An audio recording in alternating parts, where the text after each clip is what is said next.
nömrəni maşının üstündə saxlamaq üçün avtomobilin sahibi ərizə verməlidirmi? Xahiş edirəm mənə kömək göstərin, köməkli edin deyə bax belə bir. Bu sualı bəlkə də gün ərzində bizə çox adam verir və burada yanlış bir məlumat var ki, general etibarnaməsi olan şəxslərə deyirlər ki, əgər sən maşını kiminsə adına keçirirsənsə, maşının mülkiyyətçisi deyilsənsə, yəni general etibarnamə sərəncam vermə hüququ olan etibarnamə ilə avtomobil idarə edirsənsə, mütləq qaydada avtomobilin sahibi ərizə yazmalıdır ki, mən bu nömrənin filan kəsin adına keçməsinə etiraz etmirəm.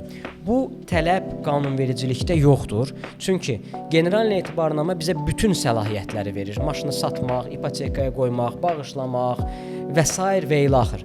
Eynilə nömrə dövlət qeydiyyat nişanı şəxsə, fərdə bağlı olan bir belə deyim, əşya deyil.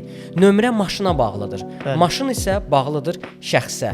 Əgər mən general etibarnamə sənə verirəmsə və bütün səlahiyyətləri sənə ötürürəmsə, bu deməkdir ki, sən mənim həmin o sənə verdiyim etibarnamə əsasında maşın və maşına bağlı olan qeydiyyat nömrəsi ilə, dövlət qeydiyyat nişanı ilə istənilən hərəkətlər eləyə bilərsən. Maşını istənilən şəxsin adına keçirə bilərsən. Nömrə qarışıq.